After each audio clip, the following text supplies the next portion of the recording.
Hey guys, I'm here with Daria. Daria's in the house. How are you? I'm good. I'm so glad you're here. Did you see I already messed up? Yeah, Just you kidding. got to stay close to the Yeah, mic. got to stay close to Make love to the microphone. to the microphone. No, I'm good. Good. I can't complain. I haven't seen you in a hot minute. I miss you. I think a lot of people haven't seen me in a hot minute. Yeah. I miss you. Yeah, a lot has happened. Well, yeah. Yeah. Yeah, and we're going to get into all of that. I need to tell you before we get started, I had somebody come on the other day who's a psychic medium. Do you believe in that sort of stuff? Totally. Okay. And so me and Alfred beforehand, we're like, okay, what's going to come up? Yeah. And I thought she was going to come on and mainly just talk about like woman empowerment because it was for Women's Wednesday. Happy Women's Wednesday, everybody. And we did that for a while. And then she said, your dad is here. Oh, shit. And she went into this reading that like I couldn't even really continue the interview after that because like when you really break it down, it's like, okay, she just was talking to my dead father, you know, like it was so profound. It wasn't like, oh, he's proud of you and you like these flowers or the something. General bullshit. You know, like it could have been, you know, whatever. But she specifically was talking about our house that we have in Italy that no one knows about and that I've wanted to turn into a bed and breakfast. And the other people that are on the deed want to sell it. And I'm outnumbered, so the house is being sold. But he described, you know, the wine vineyard to her. And she's telling me all this and that he wants you to have the house. Like stuff you couldn't have known. I need her number. Yeah, right? Yeah. And she's local. Yeah. And it just, we were like, what? Like I was just speechless. And then she went to talk about how he's always with my son and was using like examples with my son that there's just no way she could have known this stuff. Right. I dig that shit. Like your dad passed. My dad passed October 21st, 21. Yeah. I'm so sorry. 21? 21. Yeah, it's all been, I don't even know what year blur. it is now. It's been because your dad intense. was your best friend. Best friend. Best friend. I'm an only child. I have 3 stepbrothers that came into my life later in life, like when I was close to 30. But I'm an only child. And so my mom died. It'll be 20 years ago in December when my mom drank herself to death on purpose. And that sent me into a total fucking tailspin. Yeah. And I relapsed after 10 years and went out for 6. And so then when I got sober, yes, my dad was my best friend or is my best, whatever. Yeah. Right. And he was my, well, if this happens, you know, I think everybody has a, well, shit, I can stay sober. But if this happens, I don't know if I can stay sober. Yeah. I say that about my son. Okay. Yeah. I say if something happened to him, I don't know if I'd stay sober. know. And that's just the truth. And that's the truth. And so he was my if, right? Or what if. And fuck, man, just got 10 years and he died suddenly. Yeah. What, if you don't mind sharing, what happened? Well, it's a trip. Like, I guess he had some blood issue for about 10 years and he never told anybody about it. So I don't know why, because by the time I found out, he had been tubed and he had a DNR. So I had to make the decision the next day to pull the tube because it's just dignity, you know? It was just respect with my father. So he would never want to live in a hospital, even for a second. He hated it. So we had that and we had gone sailing on a Wednesday and he hit his leg against the wheel. Okay. And it was just like a hematoma, you know, when you bruise your bone type of thing. But I guess when he went home and opened up and was bleeding and it didn't stop bleeding and for like 24 hours, I didn't know this was happening and he wouldn't go to the hospital. And when he finally said, okay, let's go to the doctor at like 3:00 the next day, he fainted. My stepmom found him and he was rushed to the hospital. And so in all of that, like he had a brain bleed. We don't know if it happened prior to or whatever.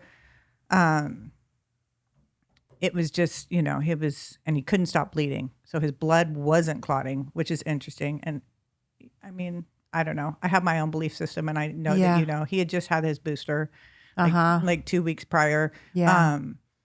So, you know, I'll never know if that had anything to do with it, but I have my own belief system. My dad he was gnarly, right? He walked 4 miles a day. He did yoga. Yeah. He ate perfect. And yeah, he was 81. But my dad was not 81. He raced sailboats and, you know, he did the deal. And so he was in the hospital in intensive care for about 6 days. And then I guess when he was eating, he inhaled something into his lung. It just all went downhill. I mean, ICU, like for somebody that can't get up and walk around, it was just a recipe for disaster. And so, so I lost my dad, and it was, man, it was intense. Like it was intense. Nobody saw me unless you showed up at my house, you know, like I went out. I think I saw you afterwards one time. I was still in total shock. Yeah. I think I went to lunch with you and Ren. And, but then all of a sudden it just got darker and darker and darker for me. And, it was heavy duty. I didn't leave my house. I left my house to take my dog to the dog park for an hour a day. And that's all I did for months. And my doctor like tripled my psych meds because I was a shit show. But with that, I think it even put more of a blanket on me, you know? And then I remember I wanted Seroquel. I was like, I just want Seroquel to crash out and just sleep 20 hours a day. I couldn't function. Yeah. And I went online and looked for a psychiatrist online, and I was like, oh, well, this one doesn't look that smart. You know what I mean? Like total addict behavior. Totally, right? yeah. Totally. So I signed up with her and got on like the telemedicine thing with her. And I said, you know, I like Seroquel to sleep. I can't sleep. And she's like, yeah, I'm not going to give that to you. And I was like, this fucking bitch, right? Yeah. Fuck you. And she's like, yeah, instead, like, let's talk about it. So she was a psychiatrist, but I didn't know she was also a trauma specialist. So God shot. I mean, more than that, probably your dad. Yeah. I mean, because I had been sitting, like, I'd take Hazel out at night and out into my backyard, and I just look up at the sky every night. And it's intense to think about and just say, why am I here? I don't fucking want to be alive. Yeah. I don't want to wake up tomorrow. Please, God, just take me tonight. And there was a lot of days I'd wake up and I'd sit there and I'd put my gun on my lap, loaded. And I know it's completely out of character of me, but it's the truth. And I would just put my gun on my lap and just stare at it and cry. I mean, I did that every day for probably 4 months. I did not want to get loaded because it was too much work. I just wanted to fucking not be here anymore. Yeah. And then the bitch psychiatrist trauma specialist decides to not give me the medications that I want and instead give me homework. And I was like, fuck, man. So she did. And she said, okay, this week I want you to go for a walk, a mile walk, and I want you to go out to lunch with a friend. And that seemed like the biggest chore. It was 2 weeks. So I had 2 weeks to do that. And it was, man, the hardest thing ever, right? Yeah. But I did my homework. And what was the homework? That was it. Okay. Go for one walk. Okay, got it. And go out to lunch with a friend. Yeah. That was all I had to do. All of it, yeah. And it was like the hardest thing I've ever done, but I did it. And so how did you do it? Well, Hazel, my dog Hazel, she's like the medicine dog, right? So and you had got her pretty much. I got her when Justin and I split up 3 years ago. Okay. So, yeah. Or a little bit over 3 years ago, I got her. And so she kind of walked through that with me. Yeah. And like when my stepkids left and all of that stuff that happened, she was there for me then. And then when my dad died, my dad loved her so much too. But when my dad died, I'd sit there with the gun on my lap crying, and she'd walk into my bedroom and I'm like, fuck. Yeah. She needs me. She's the only reason why I'm here right now. Yeah. It's wild. She's the only reason why I'm here. It's so intense. Yeah. So I did that. I went to lunch with a friend. I went with Vecchi out to lunch, and I took a mile walk, and I was like, well, that was stupid, you know, but I started to, I don't know if it was that soon. And then I met with her and she gave me, okay, so you now go for 2 walks. Like it was like that type of thing. And then I went, like I went out with Jason Lawson, we got a smoothie. And then I went out with that, with my really safe people. Yeah. My best friend Carrie would come over and her mom would come over. They'd kind of force themselves in. Thank goodness. Yeah. And then I was like, okay, I was just thinking about it. Like I'd get into the big book and I was trying to take myself through the steps again. I was trying to not die, Yeah. you know? And were you telling anybody that this is how you're really feeling? Me? Yeah. You know yeah, that. No. You weren't. Yeah. Fuck no. Nobody. No. Yeah. I mean, I may have mentioned that like I don't want to be alive, and like every once in a while I get on social media and just like, and you might have seen it, like Yeah. I just vomit I my remember. emotions, you know? It would be like every few months I had to get it out of me somehow. Yeah. And I'm not, you know, social media is social media, but I had to. Yeah. Maybe it was kind of like a suicide note. I don't know what it was. Yeah. Because I wasn't really in right mind. But after like probably about a month and a half working with this girl, the one that pissed me off, That bitch. I said, what do you think about me getting off all my medications? Which was a wild thought. I thought, if I can't feel it, I need to feel it. I have to feel the grief. I have to feel everything. And if I don't, I can't carry this with me anymore. Like, of course I carry my sadness with me. I miss my dad. He was like everything to me. But I had to work through it. I had to at least try. So she did. She helped me get off my medication. And I've been on medication since I was in my early 20s, you know? I mean, I started having panic attacks when I was 5 years old. You know, so I've always been dual. But she helped me titrate off all my medication. So instead of getting more Seroquel, being on, like, I was overmaxed on all my meds. So instead of that, we went a full-on different route, and I titrated off all of it and never got the damn Seroquel, and started to do some really deep, heavy-duty shadow work. Yeah. And I was like, okay, well, I just fought. What was it like feeling all those emotions? I mean, especially coming off all the medications. How did you manage that? I don't know. I coupled with the work I was doing with her and learning about the nervous system and the memory that the nervous system has, and how it's almost like muscle memory. And so some of it, you feel, when I felt anxiety, I was like, wait, like, this isn't really, there's nothing to fear. I'm not in harm's way. So I had to do a lot of that type of processing with myself. You know, she described me as like this deer in the middle of a pasture, just totally vulnerable. And I would picture myself like that, but there was nothing out there to harm me. Oh, wow. That's quite the image. Yeah. So I had to like stop and look, okay, where is this coming from? Is this my nervous system and its memory? Is this?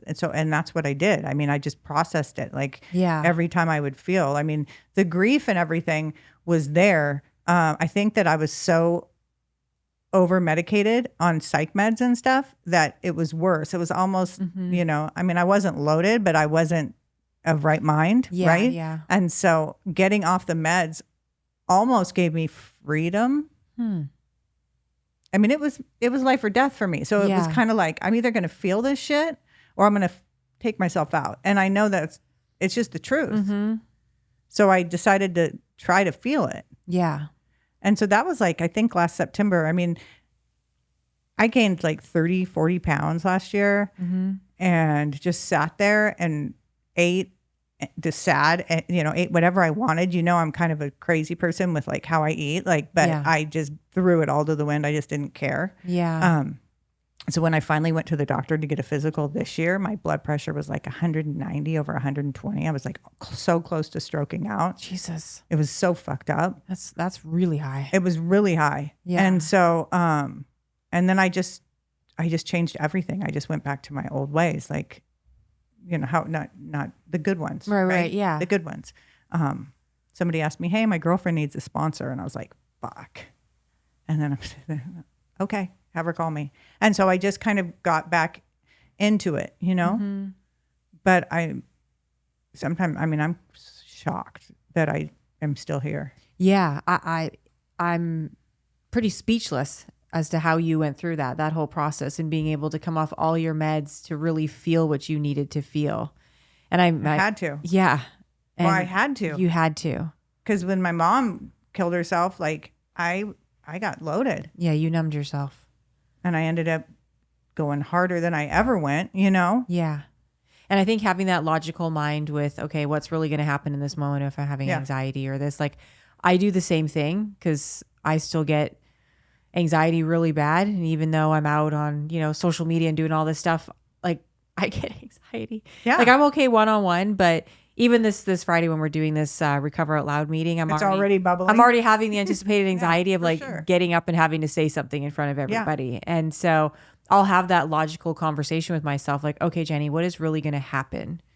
Like you need to feel this if you want to be healthy, right? And that it's okay and that it's normal to feel this way. Yeah. And like, just be uncomfortable. And that's okay. It's okay to be uncomfortable. Like for me, like that nervous system, those lessons or whatever, how she taught me those things, I had never thought about it like that. My identity was my freaking anxiety and my panic and my depression, and like my mental health was my identity. And I used it to help other people, which was great, but I suffered too. And so, and I'm not saying that I'm, don't have it anymore, but I can, if I wake up with anxiety, which people do, right? You wake up and you're like, oh my God, she taught me how to take the time to stop and try to figure out where it was coming from. And 9 times out of 10, it's my fucking nervous system. And it's just, I've always been this panicky creature and always had anxiety. And so that's how my body reacts to so many things. I think that's such a good way to look at it for people, to really stop and like recognize it and take a look at where it's coming from. Yeah. And not just go into a panic or take a pill or, this is just how I am. This is just how I am. It just sucks. I have anxiety. I'm stressed. I can't eat. I can't.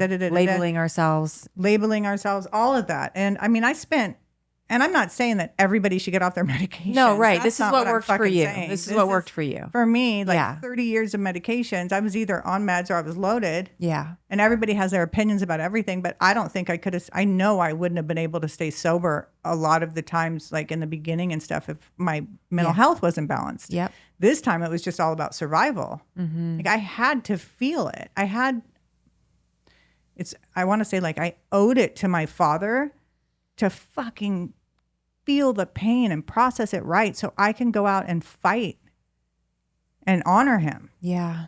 Like shooting myself in the head wouldn't have honored him. It was the easiest way and it's what I wanted to do, but like I just couldn't do it, I couldn't do it. Well, thank God you didn't.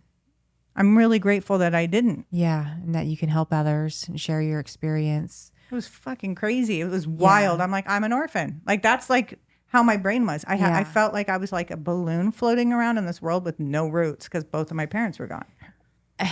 And I have those thoughts with my mom because me and my mom are close, close, like you and your dad. Totally. And I think about that. She was just here. She spends 2 months here and then goes back to Canada for 2 months, back and forth.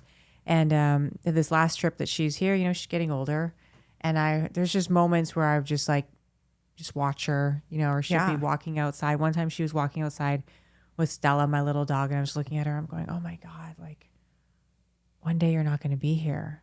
And it's such a hard thought. And I had that overwhelming feeling of, okay, then who, like, I don't have anybody, like it's intense, especially like I moved to a different country. I don't have my, you know what I mean? Yeah. I'm like, where are my roots? I'm not going to have, like, she's like my roots.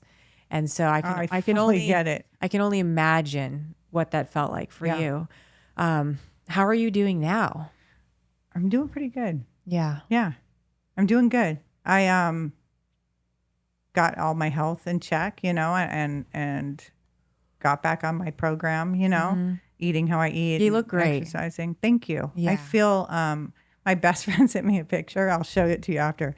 She's all, dude, what the fuck? And she sent me a picture of me like in last October and November. Oh God. I was like, I looked like I just blew up on a helium thing. I was like, how'd you let me get like that? You were grieving, you were sad. I'm like, I was a fucking shit show. I literally looked like a balloon, but whatever. Yeah. Anyway. Yeah. I feel good. Mm-hmm.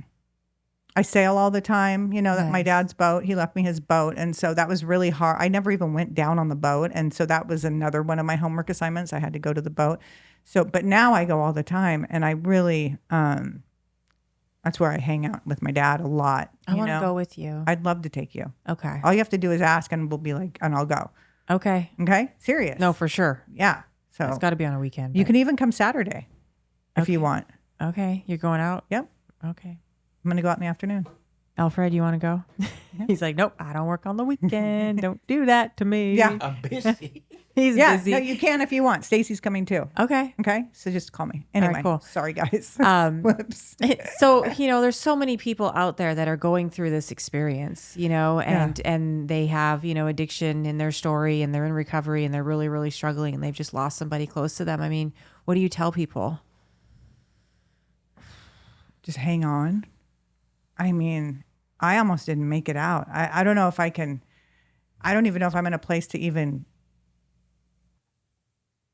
Well, maybe I am, I don't know. Like for me, I had to learn how to sit with it, and I had so much time to think. And I was like, okay, life comes in seasons and there's summers and there's springs and there's winters and it's fucked. And people say it and you're like, ugh. It's so but true though. I sat through the darkest winter I've ever sat through.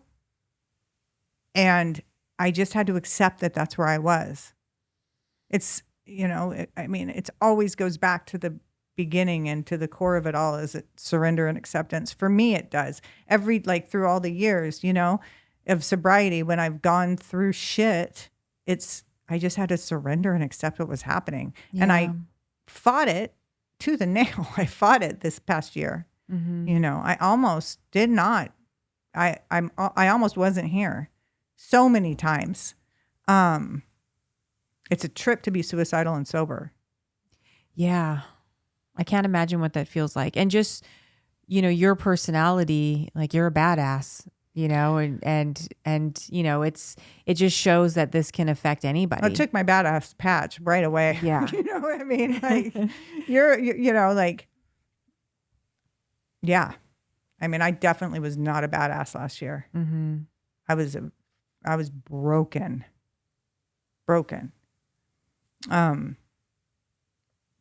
Yeah, I mean, just, it's a ride, there's really, people are like, oh, I'm sorry, they're in a better place. You're like, fuck you, I don't want to hear that shit. Like, they're not here with me. Like all of that, I mean, I know everybody just wants to be there for you, but it's leave it at the door, this I don't know, just accept. Like I had to accept it. I had to do the work.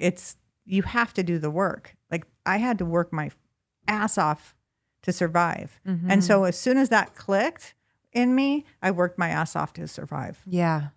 So do the work. Don't numb yourself. And I'm not saying for people to get off their medication. Right. But just don't add additional things to numb yourself. Yeah. Because doctors are going to throw shit at you. Yeah. Like my doctors were like, well, just double this, and triple that, and psych med. And you know what I mean? And they didn't know what to do. I couldn't function.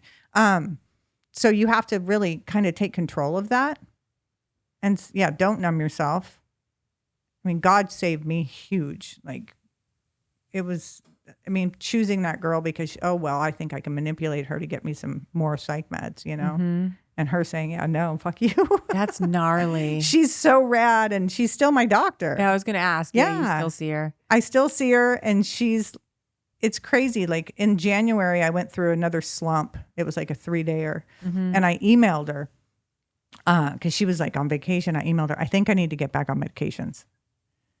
I think maybe if I just take like a couple SSRIs, I don't know. I'm so sad. And she wrote back and she said, yeah, we'll just talk about it in a couple of weeks. And I was like, this bitch. But I made it through that. She said, just do your nervous system stuff. Remember, do all the things that we talked about. And I did, and I was out of it. And then I think it was in June, we were talking and she said, it's been a year since we. So amazing. Since we started talking about getting off all the medications. Yeah. She was, and you're still off all the medications. I'm like, wow. Yeah. And I'm okay. Mm-hmm. I think I'm better. You're better now than I was when I was on all the medications. Yeah. And no matter what's going on, like this too shall pass, It'll pass, and it looks so different, Yeah. It looks so fucking different. My life is weirdly different, but I'm still kicking it. Do you feel more at peace? Yeah. I feel, since I lost my dad, yes, I'm at peace because I've learned that I have nothing to fall back on now. Both my parents are gone. And so I don't have that support system. So I have to fight for myself.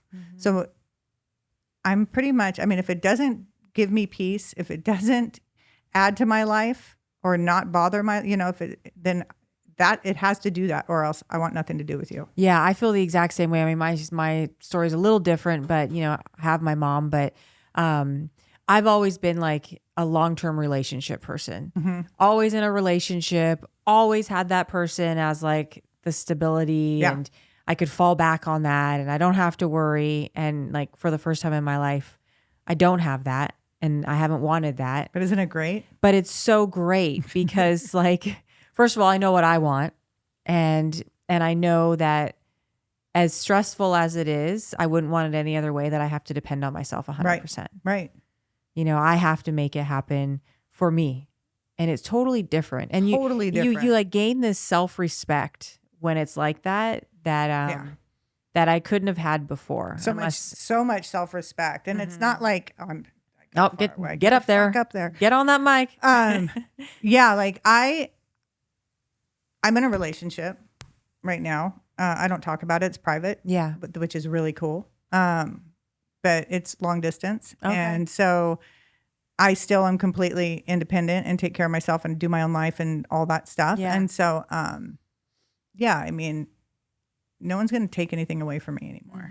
And I think that's what women need to hear, on this Women's Wednesday, is that we need to be able to be independent on our own. Financially, emotionally, all of the things. And I'm a dinosaur, right? Like I'm 53. I didn't learn all this stuff until Justin and I split up, which was 3.5 years ago. I mean, I always was in a long-term relationship. I was a 7 to 10 year girl. It was like kind of decades, right? But now I'm like nobody's fucking with me. And I don't mean that in like a badass bitch way at all. I mean, no one's going to fuck with my peace. If you don't add to my life, then if you don't, and I say if you don't serve me, and I don't mean serve, but if it doesn't serve me, and that has to do with everything, with work, with everything.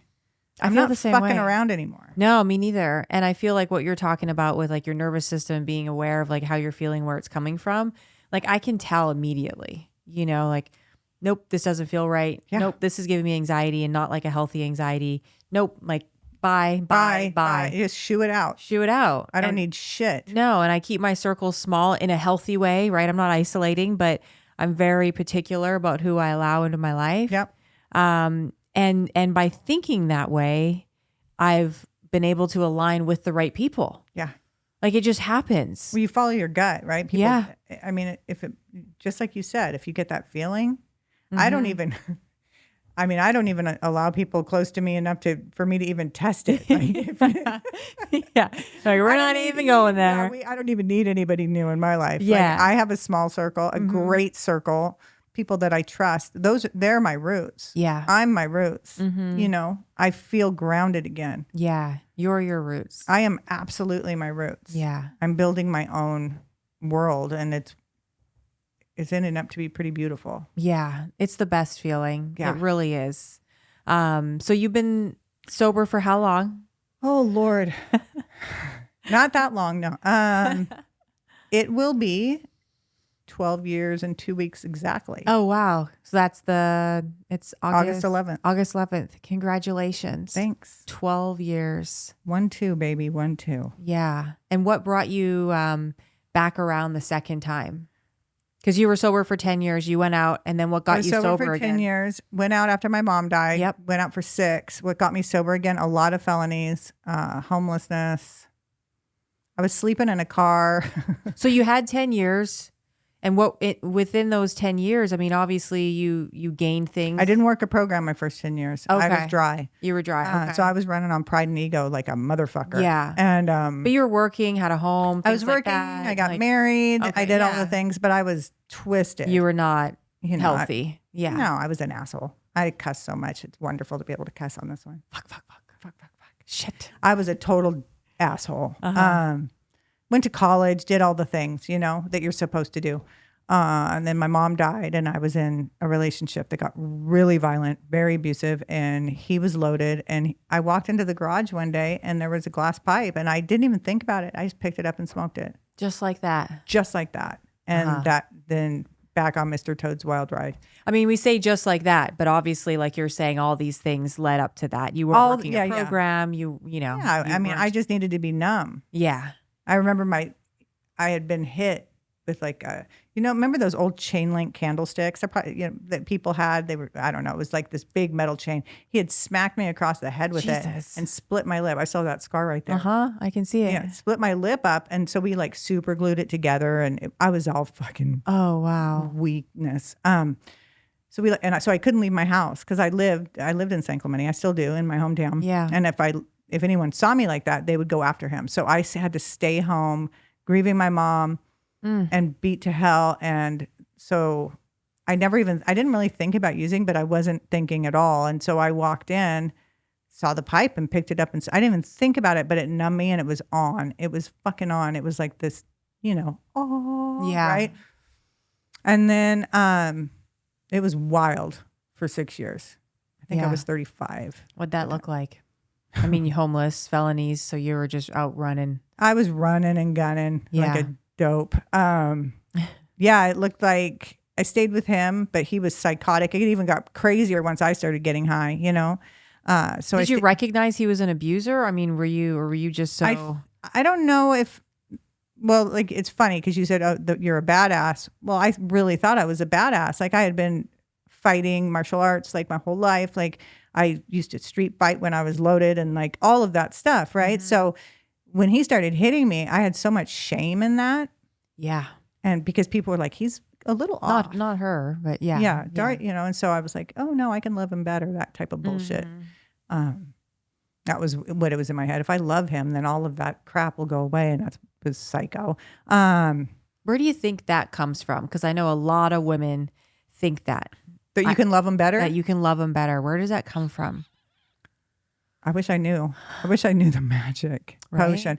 I had my parents. My mom was an alcoholic, right? She was a great mom, though, which sounds different, but I don't know where it came from. Mm-hmm. To me, I think I was raised like, you're strong. You can do anything. You don't take shit from anybody. And I'm going to, dad threw me in a dojo at 5 years old and I stayed. Like I was like built into this very strong woman. Mm-hmm. And I guess I wasn't, because then that started happening. I'm like, well, shit, like people, I can't ask for help, that type of thing. Super isolating. Very isolating. And then, so it got wild, I mean, I would leave him and go off with my old friends. And in the end of it all, I was in Santa Ana. I was in Delhi.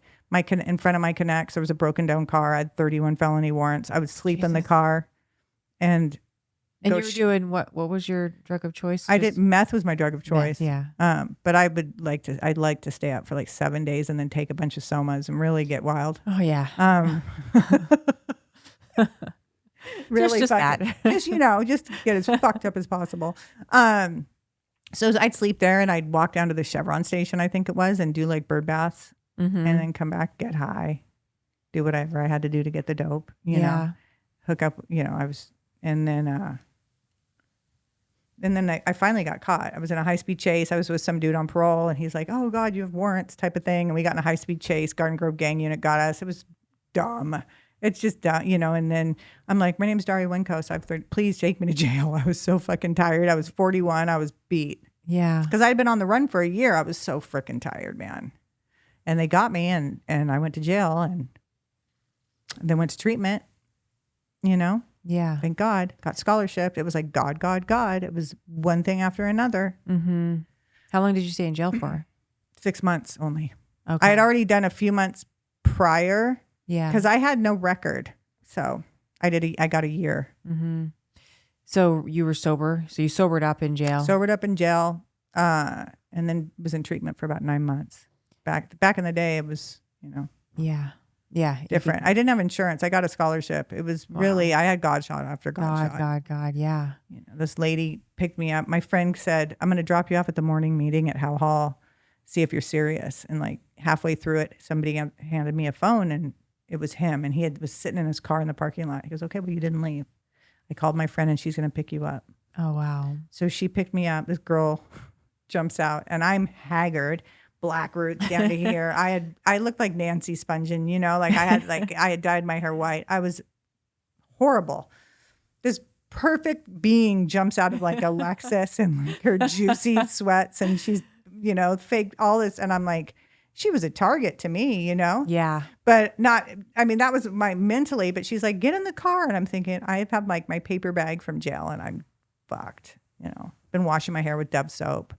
And so I got in the car and she's like, we're going to go pick up my daughter at Huntington High School. And then, I have an outpatient. And I'm thinking, Oh, wow. why me? Why? Yeah. Okay. And they took me to their house in Huntington. Really? Yeah. On 22nd Street. Beautiful home. Uh-huh. And I'm sitting there kind of like, didn't even want to open a drawer. I was scared to death. Yeah.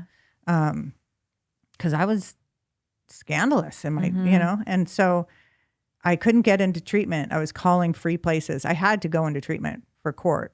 Okay. And I was calling like Lynn House and all these places, and I couldn't get in. So I was sleeping. She let me sleep on her couch. It was wild. And then like a week Was she later, she must have been in the program, obviously. Oh yeah. Yeah. Yeah. She had a place called Her Guardian Angel, Okay. and it's closed now. But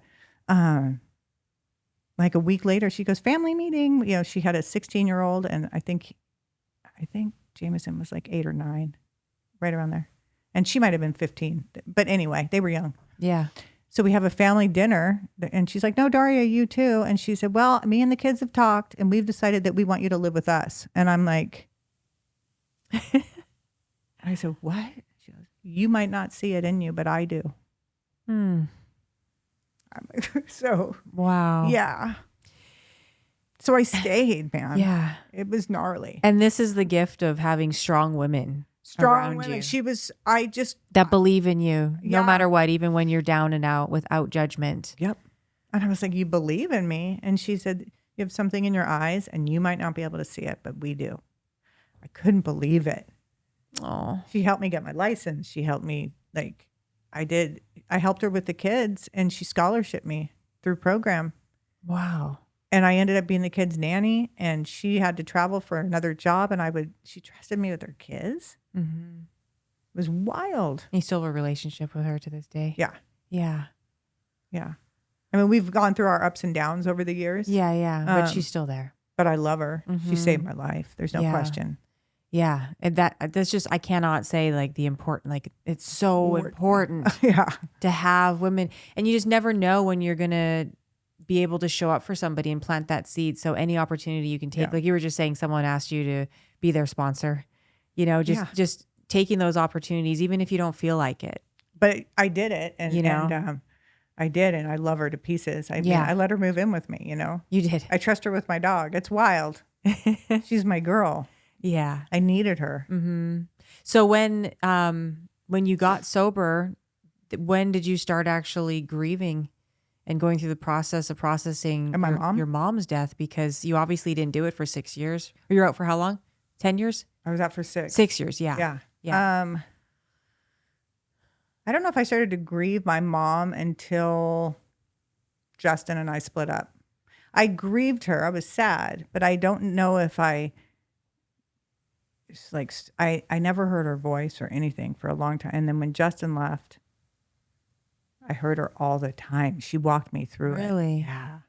She's like, I could hear her talking to me and saying, okay, well, you've lived through all of this. Everything she ever taught me started to come back. My mom used to always say, okay, so why are you still with him, in the relationships? Mm-hmm. What hurts more? If you saw your arm off super slow or if you chop that fucker off really quick. My mom used to say that. And I'm like, because it's going to heal a lot quicker if you chop it off really quick. And so all these things started to go, like my mom's voice. I could hear my mom's voice again. It was wild. Mm-hmm. So I think that I started to grieve my mom little by little, like I knew she was gone and like all of that. But I think about 3.5 years ago is when I really, I don't know if I necessarily grieved her, but I processed her. I had been grieving her for years. Okay, yeah. Mm-hmm. I had a lot of anger with my mom because she chose to die. Yeah. And I was 33. It was different. There was so much anger and abandonment surrounded by her death. Yeah.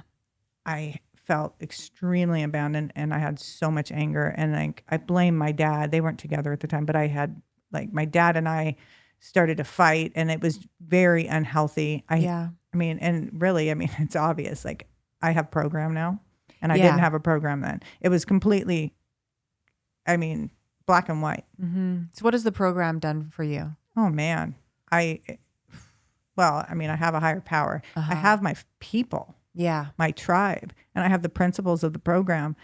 I live by those.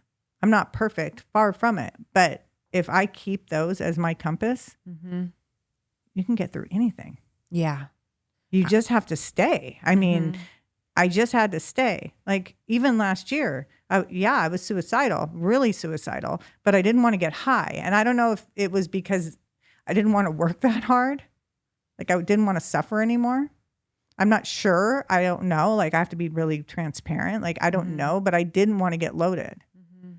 I felt like, and maybe that's just self. I don't know. Yeah. I'm not sure. Yeah. But the program's given me everything. It saved my life. I mean, just everything, like the people around me, my brothers in the program, you know, I have some incredible my brothers like Vetchi and Darren and Shane and Jason.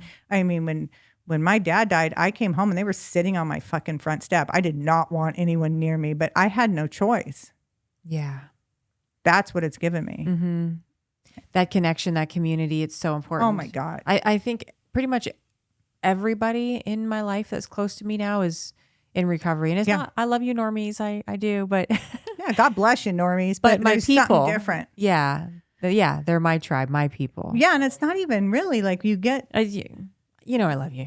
Oh, are you a normie? He's You're a normie. Fired. Yeah. You You can just leave now, friend. God, no, I don't even know what that feels like. I wouldn't know how like to be sane, you know, like that. But yeah, I think that it's given me life. It's something to always like go into, whether it's the book or whether it's your people or whether it's being of service or what. I mean, all the core of the program. I can't even believe that it's just completely opposite. I mean, well, you look, I mean, my mom died when I was 10 years sober. My dad died when I was 10 years sober. When my mom died, I was dry. Yeah. And I went out like that. And when my dad died, I've worked a program. Yeah. Steadily. It was rooted in you, whether you realize it or not. It was rooted in me. Yeah. Yeah. And I mean, and I have never not worked a program in the past 11 years, however much. Right. Yes, I've gone in and I don't necessarily think I've gone in and out of the program. Have I gone heavier on the program and then sometimes less? Yes. Yeah. But I've always, you know, you've always stayed. But I've always stayed. You've always stayed. So it's just complete opposite. Yeah. What are the warning signs, the red flags for an abusive relationship that you didn't recognize back then, but do now? Even the little things that people out there are going, maybe but I don't really know. It's interesting. I think abusers, a therapist of mine in the past said, they don't ever come up and shake your hand and say, hi, I'm going to beat the crap out of you in a year. Right? But there are signs of narcissism, I think. You know, I know that's thrown around a lot, but I think that some abusers, my abuser, he kind of mirrored me a lot, meaning I was into this and this and this, and then he was too, you know? And so then I would follow him too into what he was into. Very charismatic, lots of childhood issues. And I know a lot of us have childhood issues, but he had some really heavy duty stuff. He hated his mom. That he hadn't dealt with, right? No. Yeah. He used it to make himself a victim. But I wanted to love him better, right? But a big thing for me was he hated his mom. He fucking hated his mom. And she was a good woman, from my opinion. Like he didn't really have reason to hate his mom, but he did. And he hated his sister. He hated women kind of in general. And yeah, the signs, boy. He didn't hit me until about 6 months after my mom died. Just get the fuck out.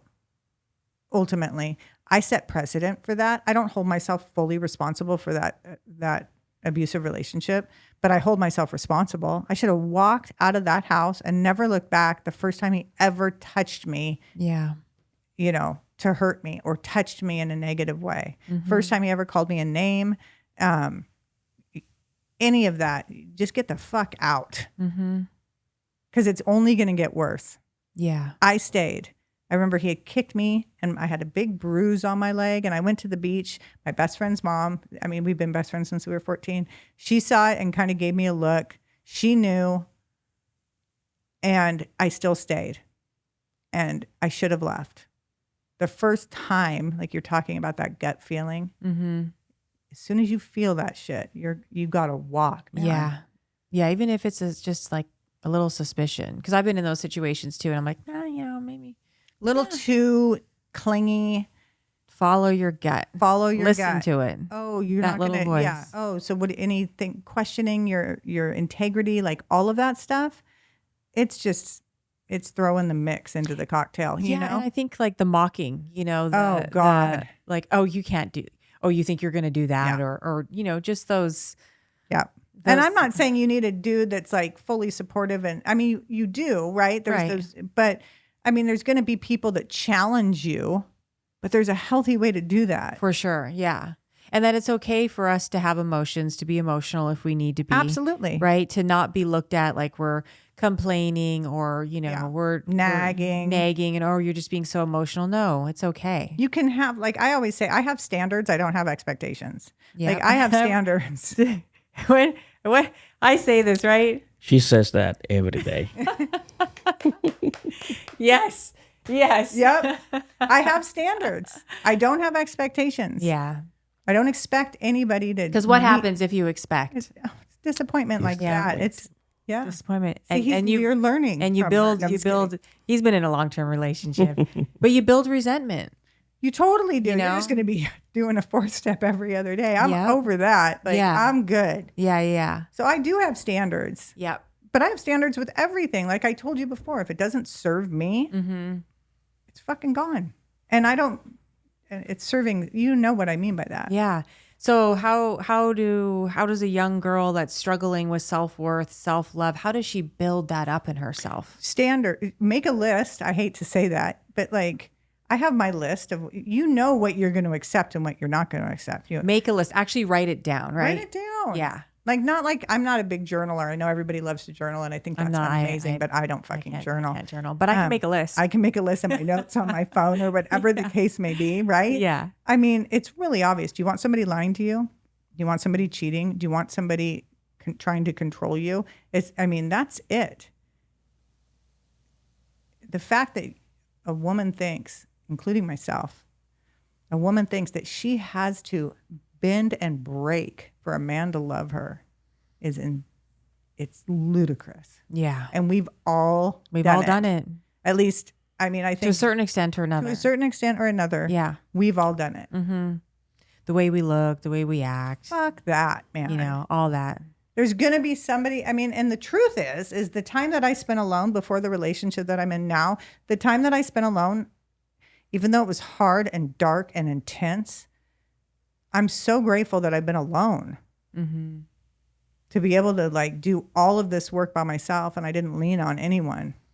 I'm so happy that I was by myself. Yeah. Because then what? Then I'd have this attachment to somebody again, and then they can always leave. You have to build yourself up because relationships are temporary, man. Like, we come in alone and we leave alone, right? This life.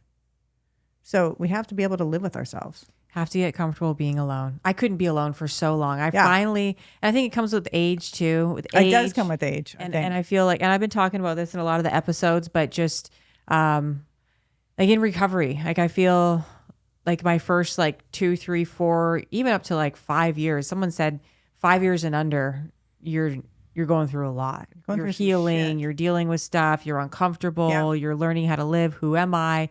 All those things. And like the last 2 or 3 years, I feel like I've truly come into who I am. Still struggle, still have, issues with codependency, that sort of stuff. We're not perfect. We're not perfect. Yeah. But I have been able to like be alone finally. Isn't it nice? And it honestly, like, you can do whatever you want. And it's I love it. I just want to be able to chill and like eat some popcorn with my dog. But I don't have to say, hey, what's for dinner? What do you want for dinner? When are you gonna be home from work? Fuck. Why are you gonna go to that meeting? I'm gonna go to the meeting because, you have to go to the, you're always on the phone for work, because obviously I work in treatment. Not obviously, but I do admissions. I'm on the phone, And you know what? It comes down sometimes to loving yourself first to be able to love somebody Absolutely. else, We and have to. you learn to love yourself on your own. Yeah. On your own, By yourself. by myself. I'm like, Yeah. I'm cool. Yeah. I kind of like myself now. I'm like, well, shit, I can go through anything. Mm-hmm. And you have. And I have. And that's what my psychiatrist said too. She's so funny. She said, honestly, Daria, get off your meds. You've already gone through the hard part. Yeah. Your resilience. I've had the divorces. Yeah. I've done, both of my parents have died. I've gone through some heavy shit. Like I've walked through some stuff. So yeah, I mean, of course, other things can come at me, but I've walked through some stuff. Yeah. For sure. Like speaking of lists, when Justin and I split, that was a pretty heavy breakup for me because there was kids involved and that was a lot. My mom in my mind told me, make a list of all the things you've gone through and look at it. And so I did. I wrote down the shit that I had lived through already. I'm like, well, I can live through a breakup, 10 years, whatever. Like all the things, like if I have done all this stuff, then I can do this too. Mm-hmm. So that helped me too. Yeah. The dad dying has been my big one. And that, I mean, just in that one thing, it didn't compare to anything. Like I couldn't use that, my list thing. Yeah. But now I can add it to my list. Mm.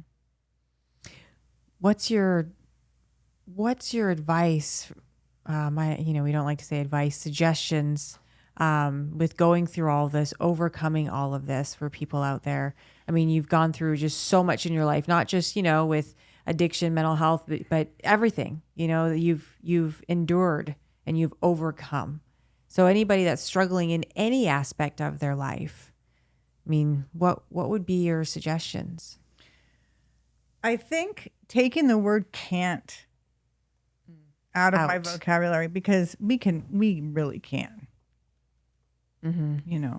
We really can. And we do. Yeah. I mean, I can get through a lot of stuff. I never expected to lose both my parents, and I didn't have this all planned when I was a kid, right? Mm-hmm. At all. I never thought I'd be 53 and not have my parents with me. I mean, I was, I had a childhood as an only child, having that bond. And they were the coolest people, and all my friends loved my parents. I never thought that I'd be the one to be, I say, orphaned, Yeah.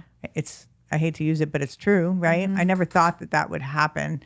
But I barely made it out of this one. But I think taking the word can't, people, I hear, and I used to say it too. I don't know if I'll be able to stay sober with having these tapes playing in your head. Yeah. It's weird because I don't know if I'm I guess I am the right person, because I hardly made it through last year. And sometimes I don't know how I did make it through that last year, because God showed up, whatever God is to different people. I think that I had to sit with it. So you have to sit with it. Acceptance, surrender, the core. That's my core. That's my go-to every time. I mean, sometimes we can get caught up in our lives and everything's going and everything, everything's great, but it's acceptance and surrender. And sometimes it's minute by minute. Sometimes it's month by month. Sometimes things just flow, but we're not in control. No, we're not.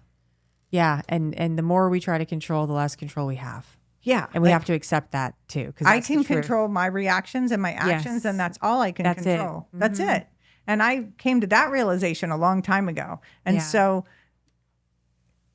that is very freeing for me to know that all I can control is my actions and reactions. Yeah. That's it. And when you can actually apply that to have the self-awareness, life changes. 100%. It's changed for me big time. Yeah. In that space, because it makes it pretty easy. Yeah. I mean, last year sucked, but but I'm here. It seems like forever ago. I hate to say, I wish I had more advice, and I wish I had these wonderful, beautiful slogans and words, but it's fucking hard, man. And, No, and I no, honestly your don't truth know. is perfect. Yeah. I don't know. Like, just hold on and sit in it. Yeah. Vecchi, Vecchi, Yeah. he used to say, you just got to let it come, and then you got to let it go. And he would tell me that, like, and I can hear him saying that. Like, there's little things that help me through.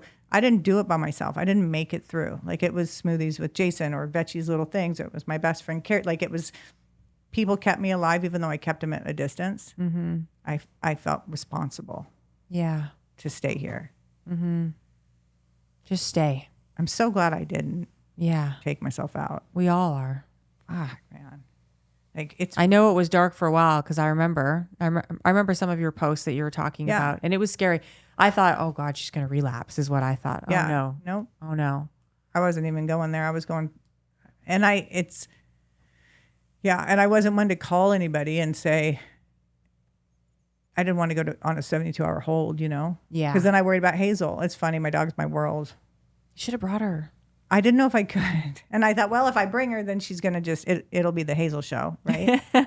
Well, bring her on Friday. I'll bring her on Friday if I can. And so you work in doing admissions. What company are you with? I'm with Be Well, which is Good Heart Recovery in Sheer. I left for a little bit, and then they swapped ownership. Okay, because I thought you weren't. Okay, so you're back. So I'm back. So they sold, the old owners sold. I left. It kind of got a little weird. I left. New people bought it, and they called me.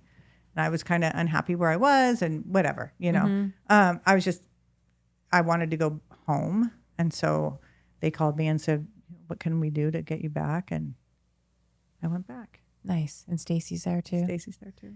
Hi, Stacy. Hi, Stace. Well, thank you so much for coming. Yeah. And sharing your story. I had all the advice and all the things. No, but, don't. You were perfect. Because what you have gone through and what you've overcome is all the advice in it right there, to show that you have to be in acceptance, to show that you have to surrender, to show that you have to feel it and then move on from it, and to show that you have to allow yourself that grace to do that and to be alone and to trust the process. I mean, you said it all throughout your whole story. You said it all. Yeah, it's acceptance, surrender. Every time I think, last time I was with you, that's like the core of, that's like my life. Just fucking, it's acceptance is the answer. You know what I mean? It really but it's is, like, though. That's it. Yeah. Just accept it. Yeah. I mean, I live my life like that. Gratitude, right? Because if I stay in gratitude, I can't be angry at situations. If I accept things the way they are, if I surrender, trust the process. I mean, the one day at a time, like all those little things. All the little things work. They really do. Yeah, I will say, like, that people that are just getting sober or just starting to, get into recovery and into the program, I will say that the first couple of years when I was getting sober, all the things that I'm saying now were said to me, right? And I had to, like, program my brain. I had to remind myself, like, every minute, okay, wait, stay grateful. Okay, just accept that. Okay, well, you can't control that person. And I would have to literally talk to myself. Yep. But all of a sudden it became completely natural. So you got to work your ass off to reprogram your mind. Yeah, you do. We're sick people. Yeah, we are. And you think about how long you're out there using. Oh my God. You know what I mean? This isn't just like, oh, I'm sober. It's been 30 days. Well, shit, I should just be perfectly fine. And I'm like this great person, and don't you love me? And I'm not responsible for anything. But for me, like, it took me years to reprogram my brain. I got sober when I was 41 years old. It was wild. Yeah. I was not a good person. I was scandalous throughout my life. So for me, for a while, I'm not even sure when it became natural thinking, but it wasn't overnight, and it wasn't in a month, and it wasn't in a year. That first year of sobriety for me, I was me too. Wild, man. Yeah. But after a couple of years, it kind of just becomes your way of thinking. And then you've reprogrammed your mind. It's a beautiful ride. Yeah. It's a journey for sure. It's a cool journey. I'd way rather have this journey than, sleeping in a broken down car in Delhi. Yeah. I dig this journey. Yeah. And numbing yourself out. I mean, you cannot maintain that. No. Like, you're either just going to stay on drugs, you're going to die, or you're going to be in jail or an institution. I mean, really, that's it. Well, that's it. Like, I thought when I was still on the streets, when I got sober, I'm like, okay, it was clicking in my head, but wasn't aware that there was treatment and stuff like that. I was like, okay, well, I'm either going to be that woman pushing the shopping cart, yelling at people, or I'm going to go to prison for the rest of my life. Like there wasn't any other options for me. Yeah. Because I was getting older. I'm like, okay, so this is my final, this is it, man. Yeah. My friend told me years prior to that, Daria, you're walking down a hall and there's tons of doors to walk through to get help, but they're going to get less and less and less. I feel like I walked through my last door. And yeah, it was 550 Flower Street in Santa Ana, but that was my last door. Yep. That was it. I don't think I had another shot out. Yeah. At all. Yeah. Yeah. You got to get sick and tired of being sick and tired to the point where it's like, this is it. I'm done. And I didn't mind going to prison either. Like you're just so tired. I was like, I don't care about prison. I didn't care. Yeah. Yeah. It's never too late. You know, you could be young, you could be older. If it's time, it's time, you know, and you can't do it for anybody else. No. No one can make you do it. My dad didn't talk to me. I talked to my dad twice in that 6-year relapse. He wouldn't talk to me. And then when I was in jail, I tried to call him collect, and he pressed 5 or some shit to block all calls from an institution. Oh, shit. So boom on that. And I'm like, that was my first lesson. I had to let go of the expectation I had of my dad to come in and be my dad. So I wrote him a letter. I realized in jail, I said, I'm taking away all the power that you have, not in a bad way. I love you. But I know that if I don't get the reaction from you that I expect, I'm going to go get loaded again. And so I have to remove myself from that right now. That thing we go back and forth in, whatever. Like, I have to get sober for me. And I hope one day that you and I can have a relationship. But I have to get sober for me. I can't have, if my dad doesn't answer the phone or if he doesn't put money on my books or whatever, I can't be like, fuck it, I'm going to go out and do that again. I had to take that power away. And I did. And I wrote that to him. And like 3 weeks later, visitor for Wendkos. And I'm like, oh, wow. What the fuck? And I walked in and he's like, you know, I love it. I miss him so much. You know, I was outside cleaning up the dog shit today. This is what he says to me. And I'm like, and I realized I had an epiphany. You think that your people on the streets are your family. And we're your family. I'm your family. Because if you go out and if you do the right thing, I'm going to be your family. I'm not going to give you anything, but I love you. And those people aren't your family. And I think I miss him so much. But he saved my life. Yeah. Not just in that, but in the hard ass, tough love. Yeah. Like he bought me a pair of shoes and a bra, I think, like when I was out for 6 months. That's like he never gave me shit. But he loved me. Yeah. And he that's made what you needed. Yeah. I needed to know that he still loved me. And that's all I needed. But he came and he was, and I came up in that stupid fucking bus up here to this jail and germs, you know, and he was saying all this shit. But he came and he made sure that I knew that he loved me. And I did have a family. Yeah. And that was it. I never looked back. Yeah. Sometimes we need that hard love and that truth, you know, or else it doesn't work. Because so many parents and loved ones, I mean, they're just doing their best, but they're enabling. And oh yeah, I mean, if my dad would have given me money or a place to live, I'd be dead. Yeah, I wouldn't even be here. Yeah. So what do you say to parents out there that you talk to that are having their? Well, I mean, I can't tell them anything, but I will say that if we're comfortable when we're using, we're not going to get sober. Yeah, we have to have a reason to get sober. You know, if you're paying George's rent, he's just got a place to get loaded. That just takes one more that takes another, you know, that takes it off their plate. Oh, I don't have to find a place to live. And then you're going to have the people come. It's just stop. Yeah. The addict and the person are completely different entities. Exactly. You know, you can hate the addiction. Doesn't mean you have to take care of it. That right there. Yeah. That's for sure. You know what I mean? Because people just look at it as one, and it's not. It's not. It's completely separate. That is not that person. No. Yeah. But if you're in your active addiction and somebody's enabling you, you're feeding the addiction. You're not feeding the person. It's hard for people to grasp that. Yeah, it's hard. It's really hard. I know. I sometimes think of my son Ryder, and I'm like, oh man, like could I be that strong? You know, it's really hard. I need a lot of support. I know that for sure. Because yeah. No, it's hard. Yeah. My girls are good, but my niece is not. And she goes in and out of treatment, and it tests me immensely. It's so hard as her aunt when she calls on the streets and crying and all the things. And man, I'll tell you what, it's not easy. Yeah. And I'm pretty rock solid when it comes to but it's very hard for me to not help her. And I tell her, I want to give you everything I have, but unless you're helping yourself, I can't give you anything. And it's heartbreaking. Yeah. You have to help yourself first.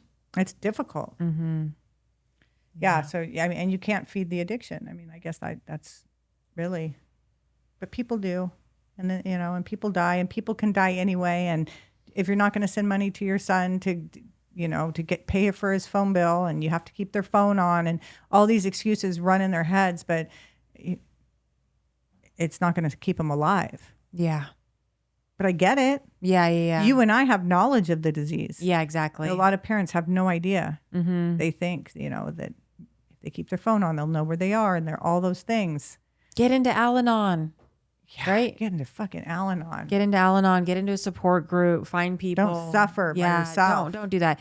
In any of this, if you're suffering an addiction or mental health, don't suffer alone. Reach out. There's so many different support groups. Get into Al-Anon if you're a loved one. Oh my gosh, Al-Anon's amazing. There's people out there that are going through the same thing, and that relatability, like that alone, saves lives and helps. It's 100%. You can't put anything on that. You can't put a price on that. It's so valuable. Yeah. I mean, that's why we do what we do. Every day. Oh, I went back. You guys. I've been doing pretty good this whole time. You have been, yeah. But you live a purposeful life. I live a purposeful life. We recover out loud, and we do this loud. Yeah. We have to. And I think that was the program in me that was doing, I'd have to post things. So I don't know if it was weird. So it was definitely not to come pay attention to me, because I don't want anyone near me. But I figured, if I survive this, at least I can put it out there deep into the emotion. Yeah. And so hopefully someday, I can help somebody walk through it. Yeah. And I'm sure you have. And just by sharing your story here, you're going to. Yeah, I hope. Yeah. It's got to be worth something. No, it is. Because it's the only thing it's good for. Yeah. Well, thank you for Pain being so like that. open. Yeah, you know me. Thank you for being a strong woman in recovery. I love you. I love Thank you too. you. We need more women like you that are willing to be there for another woman wholeheartedly without judgment, because so many women, I say this with every woman on the show and they agree, we tear each other down, we pick each other apart. It's this competition. It's bullshit. Oh yeah, I don't. Why are we doing that? We need to stop. I don't know about it's. I know I was. You're I've not been that like person. Well, Or no. Did you used to be that person? Fuck yeah. Yeah. Oh, I was a catty bitch. Oh yeah, I've been like that, threatened by any stuff. I don't feel I have none of that with me anymore, Yeah. which is really cool. Yeah, I don't. I just want to support people, but I don't have that in me anymore. But most of my life, of course, I had jealous and insecurities, and oh man, my husband looked at this person, and all that bullshit, the catty stuff. Of course, I did. I think most of us do, right? There's nobody that doesn't, but I don't have it in me anymore at all. Yeah. Just be kind. Just be, and if you can't be, just shut up. Yeah. Just don't say anything. You know what I mean? It's no. Yeah. Yeah. Yeah. Just be a good person, you guys. You don't know what anybody else is going through. No, exactly. We have no idea. Zero. Yeah. That's something to, and people say that you don't know what, and you hear that, right? People say you don't know what other people are going through, but you really don't fucking know what other people are going through. And more times than not, they're going through something where their behaviors would make sense. Yep. And we just need to let it go. Just let them be. Yeah, just let them be. Yeah. It's none of our business. Nothing. Yeah. Yeah. So, yeah. I love you. I love you too. Thank you. And I love your studio. Thanks. And I'm so proud of you. Thank you. Yay. Yay, Jen. All right, you guys. Bye. Bye.